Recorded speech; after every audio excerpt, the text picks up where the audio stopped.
Well, this morning on Media and Society, we ask whether South African media is doing enough to preserve and inform South Africans in indigenous languages. And we take a look at the new SABC channel called Ekaya that looks to service all indigenous languages.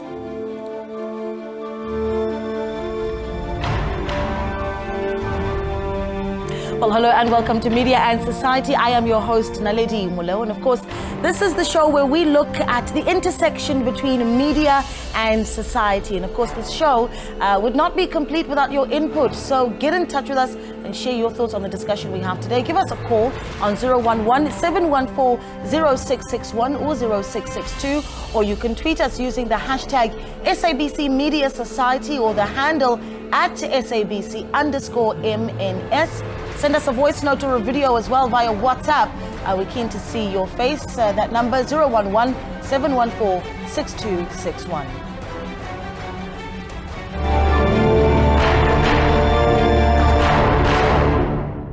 Well, on to our focus for the morning. So a large number of South Africans speak indigenous languages. Some still not quite fluent in English, especially when it comes to understanding and disseminating news that pertain to finances, politics, and even socioeconomic issues. So in light of this, the SABC is opening a 24-hour dedicated news channel to service only languages spoken in South Africa. So today we'll be unpacking the importance of making sure that the public is informed in languages that they understand, but we also will be explaining where you can find the new channel and what it will mean for the national broadcaster. Joining us in studio for that discussion, we are joined by Mr. Moshweshwe Monara, who is the Group Executive of News and Current Affairs.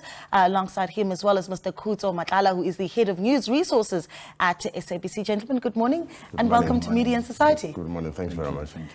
I want to start with you, Mr. Monara, and talk a little bit about what it was that you saw stepping into the SABC. You've been in the position as GE since last year. And as soon as you took over, I think you were really tasked with taking the news platforms forward. And this step, a very important step in really being able to do that. What was it that you noted that said, that's the direction we need to be going? Look, for a long time, SABC has been catering its news bulletins and current affairs in African languages. However, it has been on fragmented platforms, 20 minutes here, 15 minutes there.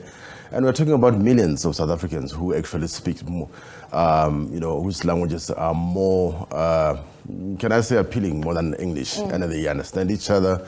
And these are the people who have to wait for the evening in order to get news in their own languages. And some of them actually had to wait for 2 days, like Isiswati, Isindebele. And to me is that, but if you've got more than 10 million people who speaks these languages and who are not catered for, and the statistics South Africa will tell you that English actually is a first language spoken home language. It's actually a minority language. And it was like, but these people have to be catered for, have to be given priority. And to me, that was the reason why we were saying that it cannot be in 2023, you get someone from a village in KwaZulu-Natal or Limpopo, Northwest, who had to wait for 7 o'clock to know what is happening in South Africa. And especially the issue of universal access. I mean, we are having, 324, if I have to include BDTV, 4 24-hour news channels, and none of them are catering people in their own languages, and languages that are popularly spoken in South Africa. So that was the rationale behind establishing this channel. Can we talk a little bit about the implications of not being able to target or speak specifically to that market where, I mean, you look at the history of this country and you talk about those evening bulletins. They are institutions very much in our society. And yet, as you say, well, we've got these 24-hour news channels. They're not catering to that very large South African group of viewers. What are the implications of that, where you've got a nation that is missing information that is critical to them? Look, you've got a nation that is missing that, but also constitutionally instituted institutions like SABC that's got a clear mandate that says, in terms of your dissemination of information and news, you need to make sure that there's that plurality and diversity. And to me, it's one of those situations that if we don't do it, actually we are denying millions of South Africans and households. And given our history, it's a known fact that the generation of my parents, some of them actually could hardly understand English. Not that they are not educated or they are not sophisticated. It's a language that doesn't feature in their lives. And still, they want to be informed. Still, they want to be able to hold the powerful accountable. And if we don't speak in their language, then we are not really carrying out a mandate to make sure that they are well informed. Okay, so let's talk a little bit about what it is that we're actually offering them. And I'm going to let you go first here, Mr. Manare.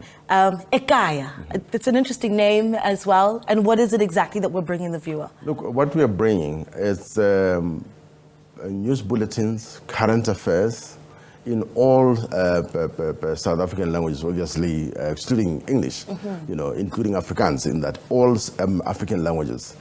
And also we are giving you parliamentary proceedings, because this channel is also was meant to for the SABC to offer its viewers, its audience, what is happening in our parliament. Not from the point of view of politicians, but from the point of view of ordinary South Africans to understand the legislative processes, to understand policy making, to understand that actually they are the ones who need to participate and make those informed decisions through their representatives. It's not someone who's sitting somewhere in parliament, but ordinary South Africans need to participate in that process as part of participatory democracy. That's what we are offering you. But the channel is on DTT, which is more a digital terrestrial channel, which is going to give you a better quality view as opposed to analog channels. Yeah. Let's talk a little bit about DTT then. And Mr. Matala, this is where I bring you in. I think that because in this country we've talked about DTT for so long. I mean, it's been well over a decade that we've been hearing digital terrestrial television. But I think we take for granted that maybe the average South African doesn't actually understand what we're talking about. So can we start with those basics? When we say digital terrestrial television, Mehu is watching at home, what do they take from that term? Oh yes, no, true. And I get a lot of those questions every day. Firstly, on what does DTT mean? As Mshweshwe said, digital terrestrial television. It is the one that is replacing the analog television. So back in the days, even today, you plug in your aerial, you tune in your TV, you get the noisy, snowy picture. That is analog TV. That is being replaced because it takes up a whole lot of bandwidth that could be used by other service providers like your MTNs, your Telcoms, your Vodacoms. So we are now moving digital in order to use less of the spectrum that we always hear about. And then the digital terrestrial television allows us to use less. But then what does that mean for the viewer at home? It means a clearer picture. It's either you have a picture or you don't. There is no in between. There is no noisy picture. There is nothing. And when we talk about high definition, HD, SD, that's where you're going to get that high definition of our offerings on DTT. At the same time, though, where you've got that move to digital terrestrial television, it gives broadcasters more of an opportunity to create more platforms like Ekaya, correct? Correct. And because it uses less spectrum or less bandwidth, it means you can have a whole lot more channels. Like, for example, one analog channel can probably, in the space of one analog channel, you can fit about 6 to 8 digital channels. So it just means a lot more. And it doesn't really mean you need to change a lot. We can talk about what you need to receive DTT, but not much needs to change for some people, but for some people, yes, a bit needs to change. Yeah, and I think the issue that you're raising about what you need to access DTT has certainly been a contentious one over the past year, especially, you know. Once you start asking the question, how ready are we really for DTT transformation? How do you answer that question? And for the average person watching at home, what do I need to do? All right. So readiness for broadcasters, for Centec, 100% ready. We have been doing this for many, many years. But for consumers, viewers at home, the lucky viewers would be the ones that have the smart TVs. I usually just generalize and say the smart TV, but by then I mean a TV that you bought probably in the last 5 years. Yes. There, if you are in an area that has good TV signal, you can just plug in your old bunny ears aerial at the back of your TV and tune your digital television channels. DTT is there. You will get it. So anybody with a newish TV, try that. But if you are living in an area that has a weaker signal, you might need the old traditional aerial that was on the roof to receive the DTT channels. And then for those with older TVs, they are the ones that will need a set-top box. So for qualifying people, they can apply for that at the post office currently, and they will receive their DTT box. It's a set-top box. They'll plug the aerial in there and plug into the TV the same way they used to plug in other things onto their TV, and they will be able to receive the DTT signal. But then there's also DTH, which carries the same DTT channels over satellite. Because Centec cannot cover the entire country with terrestrial antennas, what they can't cover with that, they cover with satellite. So anybody in South Africa can receive the DTT channels on what we call DTH, direct-to-home satellite offerings. So there, same thing. You plug in your set-top box and you tune in, and then you'll have your channels, and you can plug in onto any TV, smart, old, whatever TV that you have. And you know, you're talking about all these different ways that you can access the channel, or DTT particularly, and I'm quite keen to hear just how much work the SABC as a whole, and I know you represent news but can speak about it as well, how much work the SABC is actually doing to make more of our content easily accessible. I mean, I know that now if you are a South African, you're able to watch the news even as on your phone while you're on the go. Yeah, look, it's one of those things that as media organization we need to also accept that your content can land anywhere, on any platform. You know, even with the new channel, we are also expecting it to be on SABC Plus, which is our OTT. It's one of those things that says we need to accept that linear radio and linear TV are not the only platforms that and also remember, the consumers are on the move. No one is waiting for 7 o'clock for prime news anymore. Even the word prime news is so passé.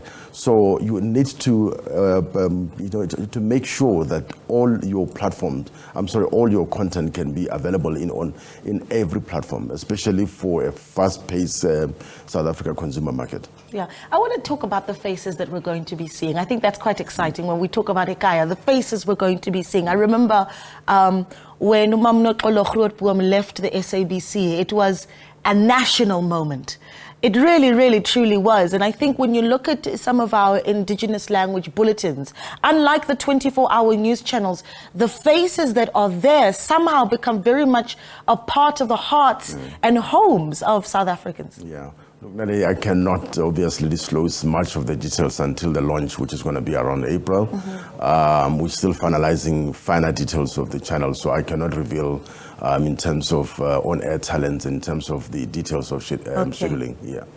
Oh man, I tried to dig for you guys. I tried to dig, but as we then start gearing towards the launching of Ekaya in April, this is what we'd like to hear from you. What is it that you want to see more of in terms of the SABC working towards providing you news in your own language? And have you missed more of that? Have you seen that gap yourself? What is it that you'd like to see SABC News do? Give us a call, 011-714-0661 or 0662. We're back in a moment. Stay with us.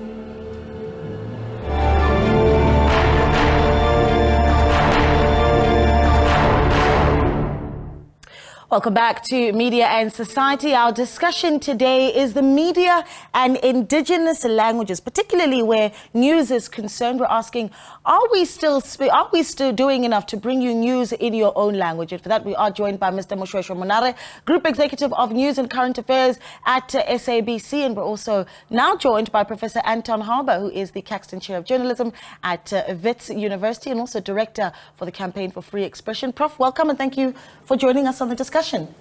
It's great to be here, and it's great to be here with my colleague, Mr. Monare. I know that you really keep a very close eye on what's happening broadly in the media, and so I'm keen to hear your thoughts about what the potential is for indigenous language news. But let's do this in a moment, though. We did go out into the streets to ask your view of what it is that you'd like to see more of where news is concerned. Let's take a look.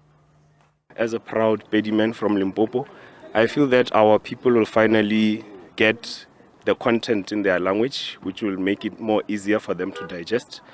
And they'll get information that's pertinent to their situations and their surroundings. And also, it's you know, what a time to be alive. Ke nagana gore this channel e tlo thusha rena baswa too much because re na le di issues tse dintšhi tse le re tlhakana le tsona on a daily basis. Go tshwana le gane jalo I just came from inside. Go na le challenges tse di tlhakaneng le tsona and then go di bolela maybe go ka re thusha rena re le baswa gore re ka kgona go improve our country as a whole. Re busy re di articulate the matters tse re tlhakanang le tsona on a daily basis. I think it's a good idea for SABC Ekaya because each and every one of us is going to use their languages. So now, as we are afforded this opportunity, I believe that as South Africans, we can be exposed to, you know, other cultures, how they do things, and I believe, you know, language is universal. Ka the new channel re bona e le botse good because e tlo thusha bo nkgono kwa gae ba tlo kgona theletsa ditaba ba theletsa everything by mo SABC as before ba bantse ba theleditse but ba bona diswantsho ba sa kwa segwase. Well, there you have it. South Africans want news in their own language. Let's take call 0117140661. Asita is on the line in the Free State. Asita, good morning. Good morning, ma'am. Yes, thanks for calling. Yeah, thank you. What are your thoughts on Okay. that? What is it that you'd like to see SABC News do more of, particularly in bringing news in your language? I think it's a very good thing because most of us, the viewers is so true, some of us is West Coast. So I think it's a good idea that the SABC is bringing indigenous languages to our platforms. Yeah. And what do you think that's going to do, though, for the viewer? And I'm not just talking about the reach that it could have, but this is essentially about informing the viewer. What do you think the impact of that is going to be?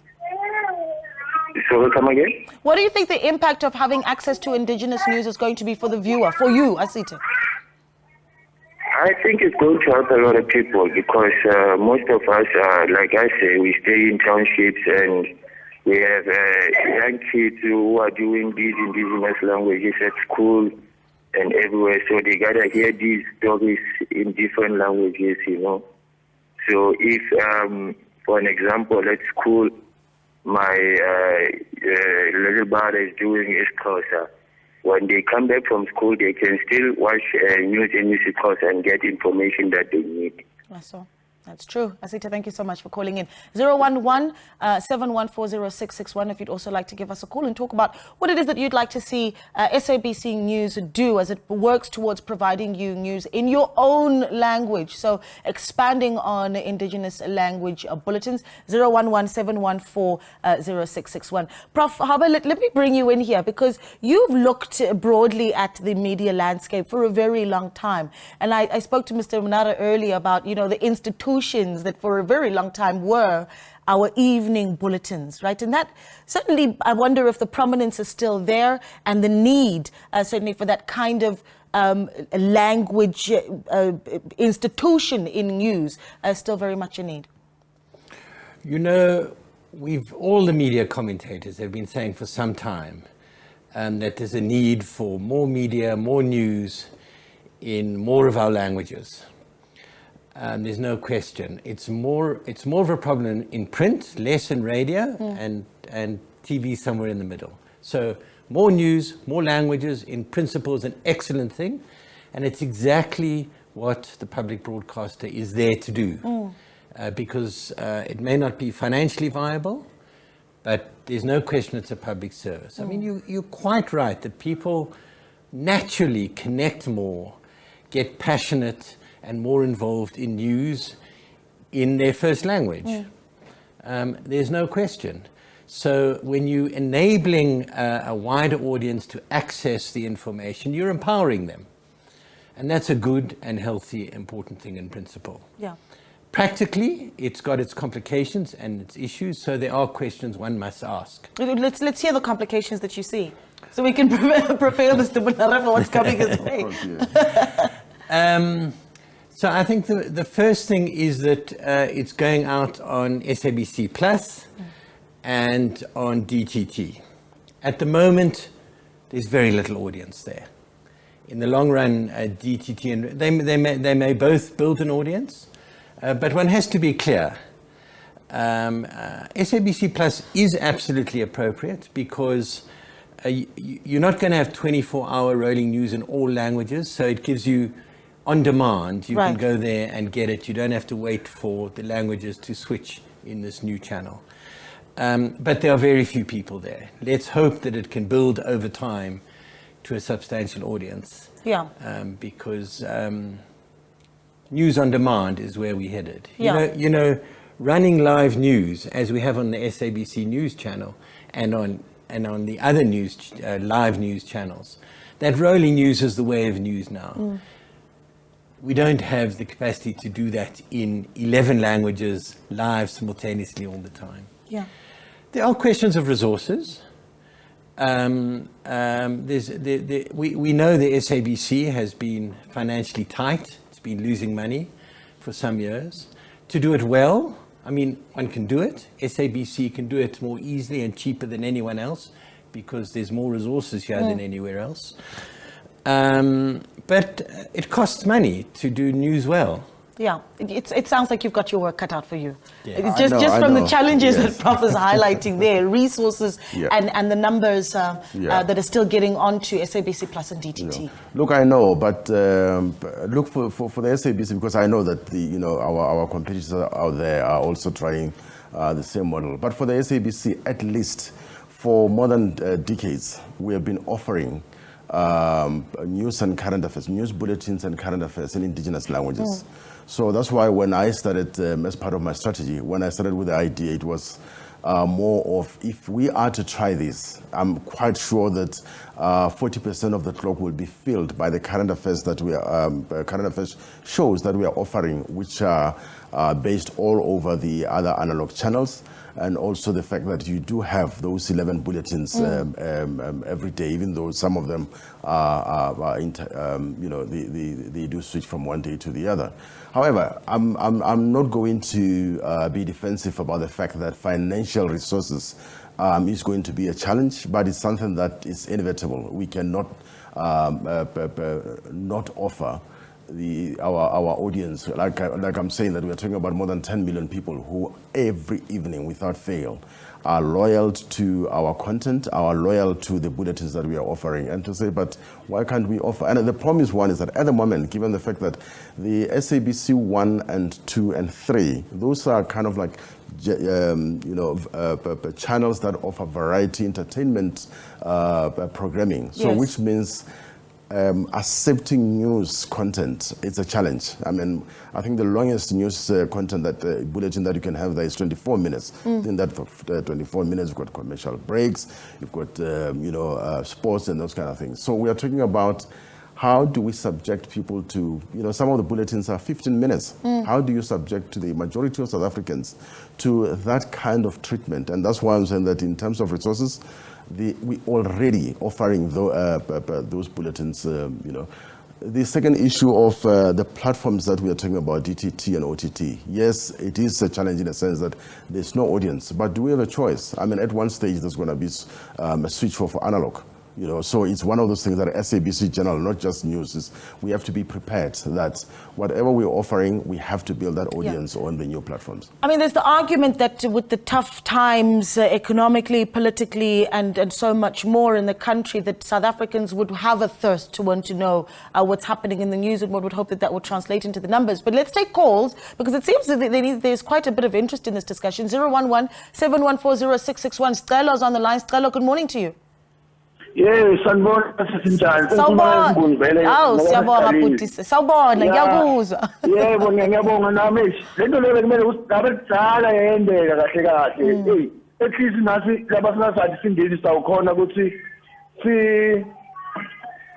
sisamukeleke la SABC, so that sokhona ukuthi silalele izindaba ngesikhathi. Sibonge kakhulu lento leniyendile. Ningibongela baba Mnari, isicelo kamphathe nezeview. All right, thank you so much, Stella Siyabonga ngempela. Stella saying, yes, it's about time. We've been waiting for this for a very long time. And thank you to Mr. Monare. Levi is in Soweto. Levi, good morning. Levi, good morning. Okay. Hello. Hi, Levi. Thanks for calling. Morning, how are yes. you? Get right, Puti. How are you? Morning, how are you? I'm well, but what are your thoughts? Yeah, I've got a complaint here about this DTT. Go ahead, Levi, I'm listening. Yeah, because now, sometimes when it's playing, it gets stuck and stay one place and then move, stop and go. And then when you want to other channels, they say scrambled channel or no signal. What's the cause? Okay. Yeah, I wish Kuto was still here to answer that, but we certainly will try and get you some answers, Levi.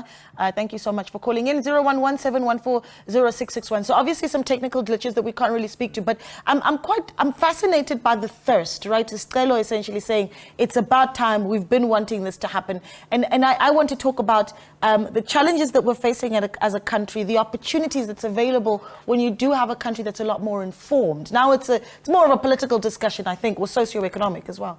There's no question it's of great value. You're drawing more people. What the news is giving you is the information you need to be a citizen, to be an active, involved citizen, and informed about how you vote, how you behave as a citizen. And if you're making that more accessible to people, and everyone wants information and news in their home language, there's no question. So in that sense, it's extremely positive. It will bring more people in, so to speak, and empower them and enable them to be better citizens. Yeah. I'm always concerned about the quality of news. So I think it's very important to ask questions about when resources are tight. We also have to make sure that the news we're giving is trustworthy, reliable, interesting, entertaining, all of the things that we want from quality news. Yeah. I think the quality one becomes quite a bit of a difficult discussion, doesn't it, Mr. Manara? Because essentially when we're saying, we know that the SABC at the moment is so heavily under-resourced, and then we expand to a 24-hour news channel. Some of the concerns that you have there about being able to uphold a certain level of quality and, what we do to ensure that we keep a close eye on that. Yeah. Look, in terms of quality, it's got nothing to do whether the channel is it's an indigenous language channel or English channel. Quality of news, quality of news content has to be of a particular standard, irrespective of the language. And for us, like I said, the advantage for us, I'm not discounting the financial and budgetary constraint part of it, but the positive for us is the fact that we are the only newsroom in South Africa which is whose footprints can be felt throughout the country. Every capital city in South Africa, in all provinces, you will find SABC there. And most of these journalists, unlike the other newsrooms, they were recruited on the basis that they can also provide news in indigenous languages. We do have more radio current affairs, which is in their indigenous languages. When you wake up at 5 o'clock, all our radio stations, 18 of them, if I have to include the crew and the choir, we're talking about 90 radio stations in their own languages. So in terms of getting that, it's not an issue. And remember, from news gathering point of view, in terms of quality of news, the standard is the same. It doesn't matter what language you speak. And it's one of the things that constantly throughout the newsrooms, we need to make sure that there's a concerted effort to inform South Africans. Can we talk about the opportunities that we see from a revenue point of view? Because you mentioned the radio stations that we have in the country. I think of Ukhozi, for instance, the biggest radio station in the country. It's got the greatest numbers. Its revenue stream is not bad at all. So big numbers coming in where you've got indigenous groupings that there's a whole community in KwaZulu-Natal and other parts of the country that's listening in. The opportunities that you see from a revenue point of view, then when you're able to bring that into news, and are we able to make a comparison perhaps to what it does look like where we look at how the free-to-air channels are looking? Look, I'm not in sales, of course, but obviously, given the financial squeeze of all media organizations, not just SABC, remember everyone is really facing a financial challenge. The decline in revenue is not an SABC problem only. However, it's one of those things that says whatever I do with this channel or with 404, with all our content on our radio stations or any other platforms, it has to be sustainable. To me, that's what really makes me, give me sleepless nights in terms of sustainability. Because sustainability, if we can't sustain it, then we're going to have the problems that Professor Haber is alluding to, the issue of the quality. Because now you cannot go in depth. Now you cannot give us, behind the scenes. You cannot ask the questions of why and how. And this is to the benefit of the audience. You're going to end up just covering press conferences and giving PR content to your audience. I mean, like I said, it's not just us. I mean, I was surprised to see. I don't know how true it is that the BBC is closing down its Arabic service. It's one of those kind of things that says, as the news organization, we need to really make sure that whatever we do is sustainable. Hence, sometimes when people accuse us of blurring the lines, of making sure that we get whatever revenue that is there to news channel, and people said, but there has to be that fundamental editorial purity to say, but you need to understand that we need to be sustainable. Yeah, I'm going to come back to you, Prof. Haber, just to talk a little bit about the BBC example, what we've actually seen so far with regards to the global space of public broadcasters, right? I mean, a lot of public broadcasters struggling over the past few years. First, let's hear from Daniel in Mamelodi. Daniel, a good morning to you. Thanks for calling. Daniel?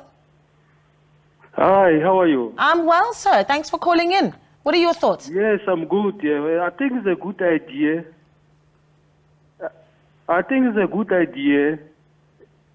Even if you have included sign language. Well done, SABC.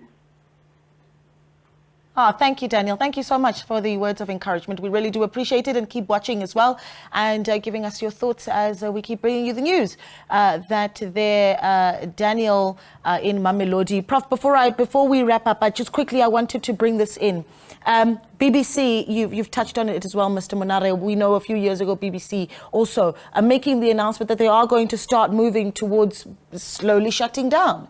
You look at public broadcasters in other areas. I mean, even the state, for instance, of TRT World in Turkey, not necessarily thriving at the level that they used to be. What is happening there with public broadcasters across the globe? There's no question that public broadcasters have been in retreat for some years for financial and political reasons. Financial in the sense that there's been a squeeze on advertising because of the growth of the internet, which has stolen a lot of the advertising from a medium like television. And politically, because in many countries you have conservative governments who are less amenable to public broadcasting than others.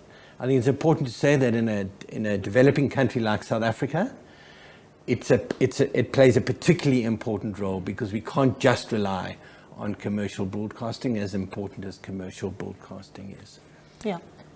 There is one thing one must say. This is a big strategic move by the SABC. It's quite notable from the outside that it's being done when there isn't an SABC board. And that raises red flags and concerns about oversight, about governance. So we've got to say that we hope the president gets it together to sign, he's got the names, to sign and approve the board and appoint a chair as soon as possible, because it is not good for anyone not to have that oversight. Yeah, I think just as we wrap up, Mr. Monare, your concerns moving forward, boxes that you know you're going to make sure that you've ticked by April.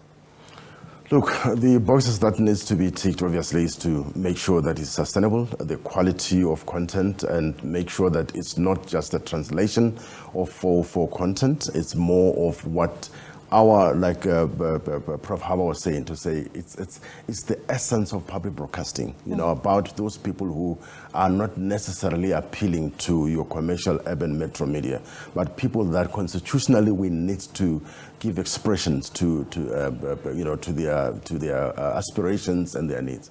Yeah. Well, let's leave it there. I'm going to take one last caller because Anonymous has been on the line for a while. Anonymous, good morning.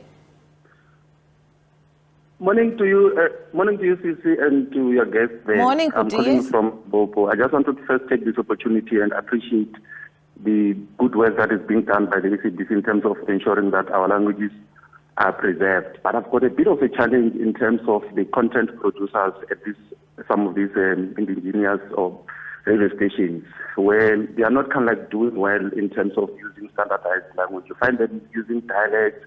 For instance, they can't even use numbers in their bulletins in our languages. They mainly use as written in such hard copies. So we need them to improve a bit in terms of numbers and also the actual content that is being provided in all these good platforms that are being created by the public broadcaster. Thank you very much. Absolutely. I think you've hit the nail on the head. Nothing worse than hearing a Setswana bulletin or a Setswana show being read in township Setswana. So the quality of the language needs to be protected as well. Thank you so much to GE for news here at SABC, Mr. Moshosho Monare, and of course Professor Anton Harber of Wits University. Stay with Media and Society. We're back in a moment.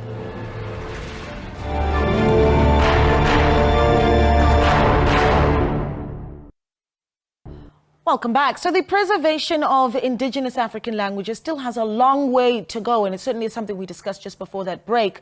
And that's at least according to African languages expert Dr. Ngcendile Saule. The launch of the new SABC News channel in indigenous languages is seen as something that can turn the tide, strengthening the preservation of indigenous languages. And of course, our languages are seen as a crucial component to ensuring the protection of cultural identities and the dignity of communities, as well as safeguarding their heritage. Luando Nomoi reports. Scholars estimate that 700 to 3,000 different languages are spoken on the African continent. The colonial wars across Africa wiped out many indigenous languages. Preserving indigenous languages in written and spoken form is deemed important to reconnect African communities. The history of indigenous languages, anyway, is well known and well documented. And I always say to people, let us try, as much as we know that the outside forces are overwhelmingly against African languages, let us try, those who can try must try their level best to do whatever they can. Number one, so that these languages can be written. That's the main thing. These languages should be written and read, and then they should be seen. Professor Saule says the value of language to convey information is rooted in cultural methodology. Now the media also plays a vital role. The role of the media is not something that we can brag about, because it's not looking at it is not looking at the language as a cause for say for instance for the people, but as a cause for economy, as a cause for politics and that kind of stuff. There is no way of killing a people than killing the language. You know, especially these days, if you don't see the language, you don't hear the language, you don't write the language, chances of it taking root with the people are just zilch. The SABC's new initiative is being lauded. Now, I'm sure this channel is going to be an encouragement. It is going to encourage people, not necessarily to listen or to watch the channel, but to think about their own languages. Saule says the new channel will ensure that the varied cultures in South Africa will be preserved through the use of language. Luando Nomoi, SABC News, Eber. Well, if you've just joined us, so we are now in the final part of our show where we'll be discussing the focus really now on indigenous languages and if the media is doing enough to ensure that we preserve our languages as well. This as the SABC moves towards launching Ekaya, a 24-hour news channel that will bring you news in indigenous languages. Let's focus now, as we did in that last package there, on just the preservation of our languages, and for that we'll be speaking to Xolisa Chongolo, the Eastern Cape Senior Provincial Manager at the Pan South African Languages Board, or PanSALB. We're also now joined by Dr. Gugu Mazibuko from the University of KwaZulu-Natal, as well as Professor Anton Harber, Caxton Chair of Journalism at Wits University, still with us. But Dr. Gugu, I think let's bring you in here. Good morning to you, Dr. Mazibuko. Thank you so much for giving us your time. I think let's start with the key question that we've got on the screen here.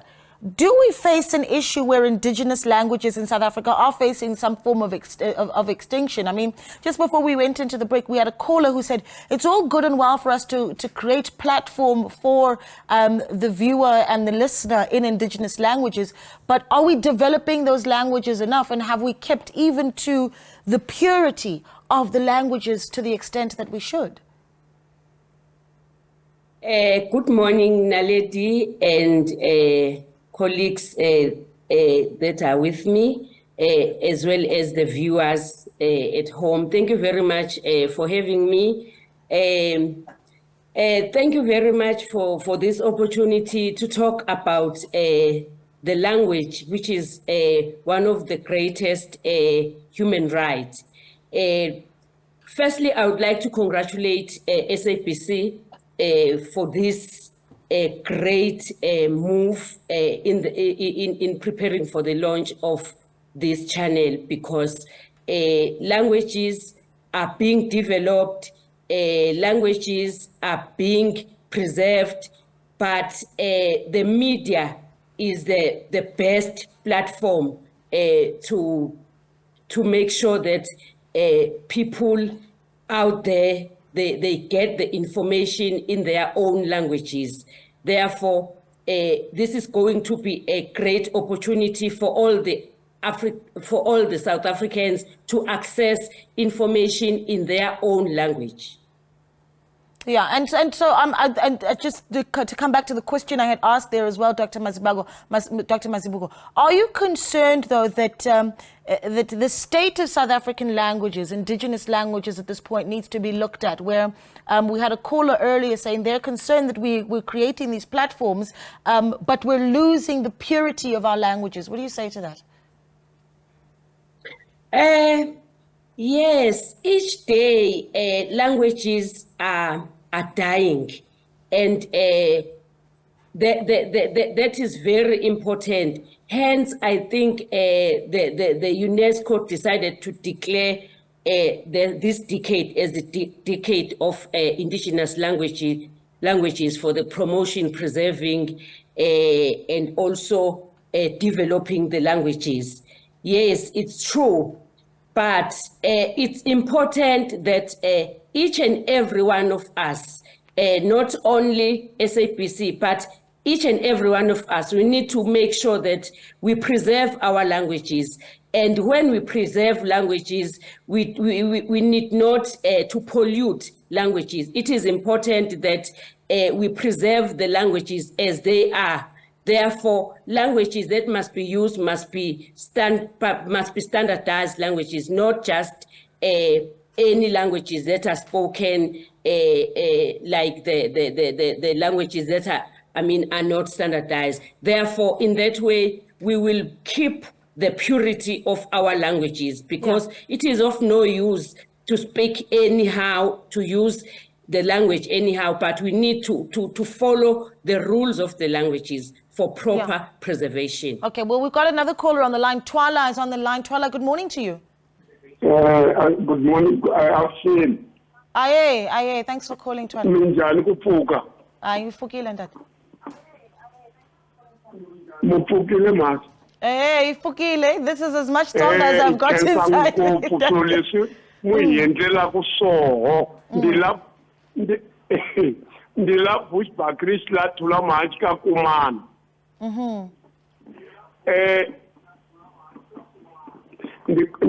ndikombela ungacinci president leswi nga hi endlela swo swa ku Xivenda Xichangana Xindebele Xiswazi phela a va hi xi endzhaku ngopfu a ku na language nje ya only 2 language ya Xizulu na Xixhosa hi bukela swo ngopfu inkomu yi khensa hi vuyelela swi nga ha tlheleli ndzhaku mhaka. Right, yeah, Mr. Twala, thank you so much for calling in. I'm not, my Tsonga is not all that great, but I'm going to assume that you're also saying that more of attention be given to languages like Isitsonga, Isivenda, Isindebele, and Swati. I think languages certainly that are seen as fringe languages. Thank you so much for giving us a call. Prof. Harbour, let's bring you in here. I mean, does it matter really the quality of language that we're speaking?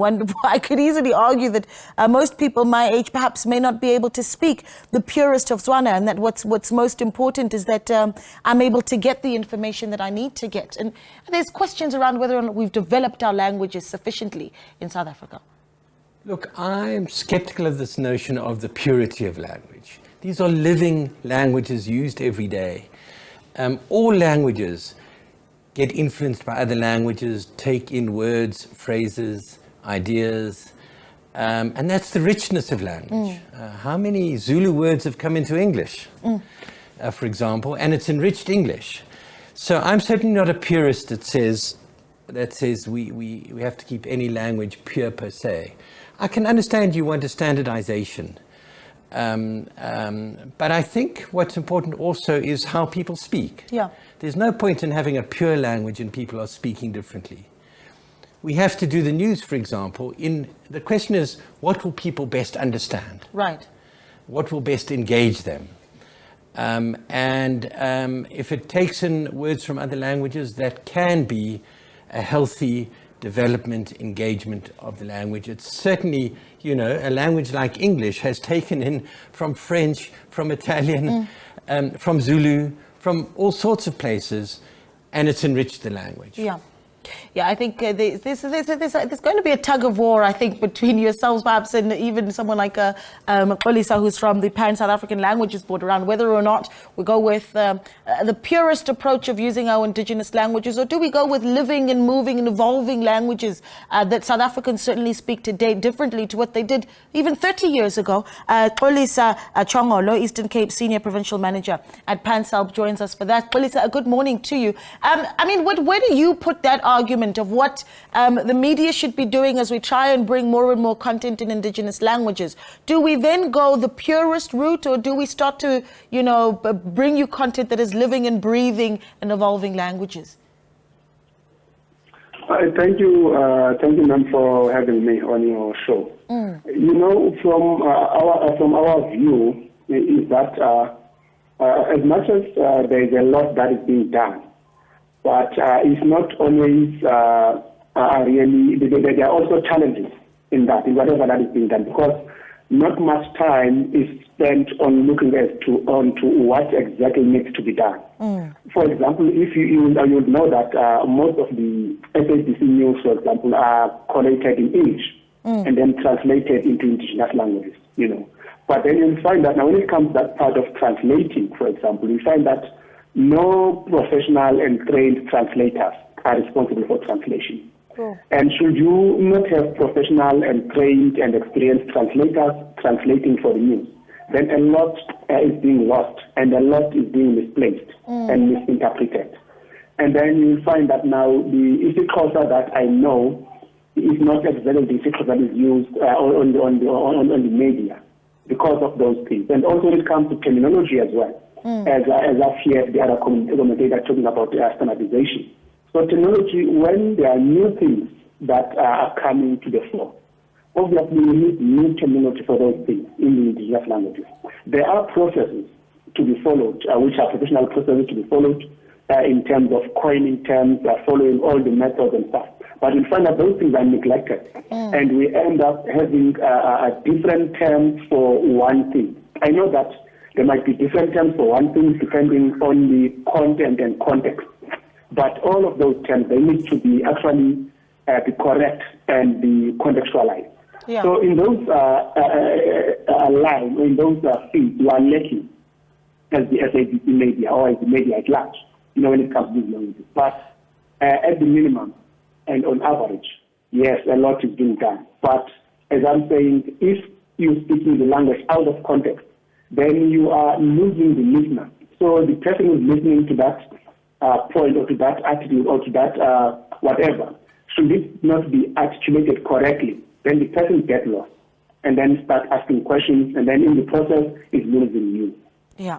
Xolisa, you've given us a lot to think about, and I certainly will be sharing that with my colleagues here at the SABC as we work towards bringing you your news in your indigenous languages in April. But thank you so much to my guests. An absolute pleasure having you in studio. Thanks to Xolisa Chongolo, the Eastern Cape Senior Provincial Manager at PanSALB, Dr. Guguma Zibuko from UKZN, as well as Professor Anton Harber from Wits University. And that's how we wrap up Media and Society. Thank you for joining us. We're back again with you next week, Sunday, 9 o'clock to 10 o'clock. Have yourselves a fabulous Sunday.